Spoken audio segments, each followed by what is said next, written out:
అధిపతయే నమః. శ్రీ మహాసరస్వత్యై నమః. శ్రీ గురుభ్యో నమః. ఆస్తిక మహాశయులందరికీ నమస్కారం. ఈరోజు అవతారము మహాచండీదేవి, ఈవిడనే రణచండీదేవి అని కూడా పిలుస్తారు. ఈ మహాచండీదేవి లేదా రణచండీదేవి పేరులో కొంత ఉగ్రత ఉన్నప్పటికీ అది ఉగ్రత్వంగా కాకుండా ధైర్యంగా తీసుకోవాలి. ఎందుకంటే భగవద్గీతలో చెప్పినటువంటి దైవాసుర సంపద్ విభాగ యోగంలో చెప్పినటువంటి దైవీ గుణాల్లో మొట్టమొదటిది అభయం సత్వ సంశుద్ధి అని ప్రారంభిస్తారు. గుణాల యొక్క వర్ణన చేస్తారు. అంటే మంచి గుణాలు ఏవి అడిగితే అభయం.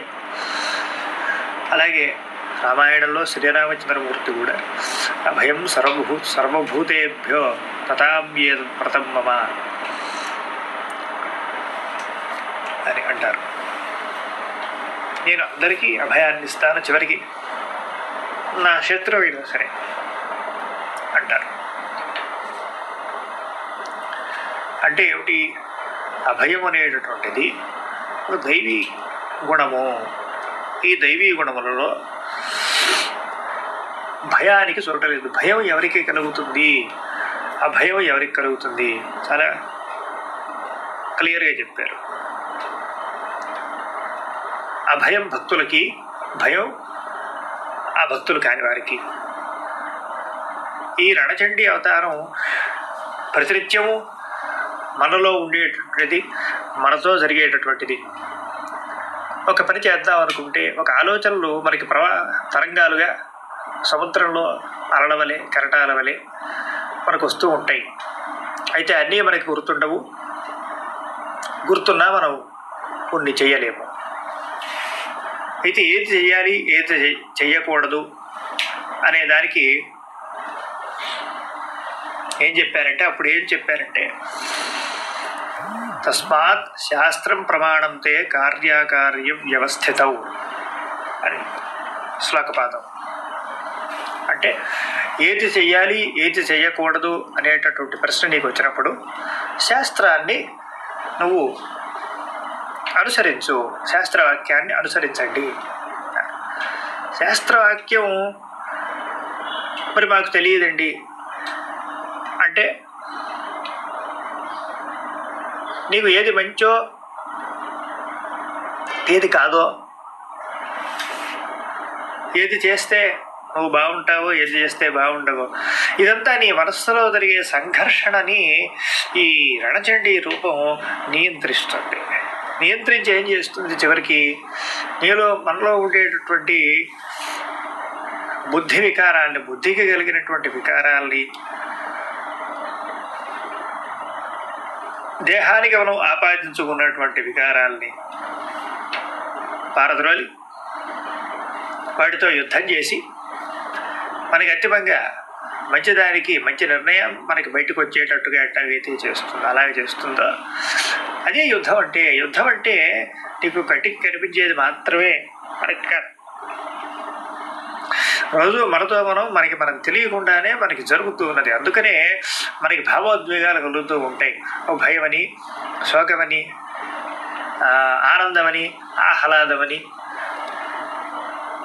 అంటే ఇన్ని పదాలు చెప్పారంటే ఇన్ని పదాలుకి సంబంధించినటువంటి వివరణ వేరుగా ఉంది. అందుకని ఇన్ని పదాలు వచ్చినాయి. అంతేగాని ఏదో మనం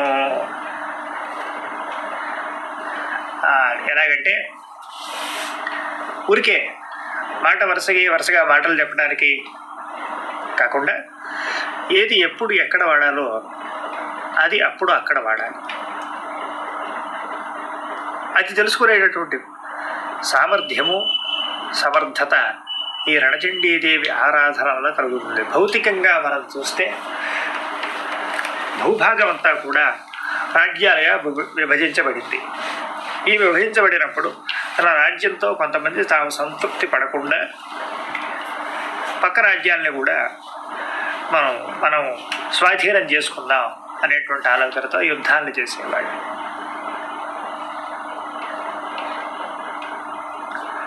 అందుకనే అది బుద్ధి వికారము, ఆలోచనాపరమైనటువంటి వికారము. తనతో ఉన్నదానితో తాను సంతృప్తి పడకుండా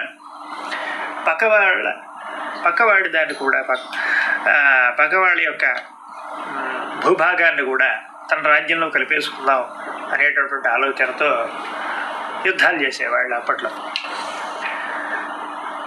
అప్పుడు వాళ్ళకి శత్రుజయం కోసం రణచండీదేవి ఆరాధన అనేది ప్రచారంలోకి వచ్చింది. అసలు రణచండీదేవి ఆరాధన ఎందుకు చేయాలి అంటే, ఈ ఆరాధన వల్ల మనలో ధైర్యం పెరిగి స్థిరత్వం వచ్చి నిర్ణయాలు తీసుకోవటంలోనూ, తీసుకున్నటువంటి మంచి నిర్ణయాల్ని తొందరగా అమలు చేయటంలోనూ మనకి శక్తిని ప్రసాదిస్తుంది. మనం ఏమనుకుంటూ ఉంటామంటే అది చేస్తే వాళ్ళే ఏమనుకుంటారో అనేటటువంటి ఒక శంక మనస్సులో ఉండిపోతూ ఉంటుంది. కాబట్టి మనకేది మంచిదో అది మనకి తెలుసు. లేదా మనం ఆరాధించేటటువంటి ఆ పరమేశ్వరి మనకి స్ఫురింపజేస్తుంది. ఆ స్ఫురింపజేసినప్పుడు దాని ప్రకారం నడుచుకోవటమే.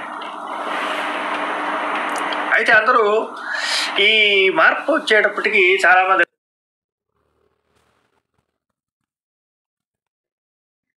విన్నారు కదా ఇప్పటిదాకా ఏం చెప్పాను. మా అన్నయ్య చెప్పాడు. అండ్ డే 7ది నిన్న పెట్టలేకపోయాను కాబట్టి ఈరోజు డే 8 తో పాటు పెడుతున్నాను. అండ్ చూస్తున్నారు కానీ ఎవరు లైక్ చేయట్లేదు. ప్లీజ్ లైక్ చేయండి, షేర్ చేయండి, కమెంట్ చేయండి. అలానే మీ వాల్యుబుల్ సజెషన్స్ని కూడా మాకు అందచేయండి. సో దట్ మేము ఏమైనా చేంజెస్ చేసుకోవాలంటే తప్పకుండా చేసుకుంటాం.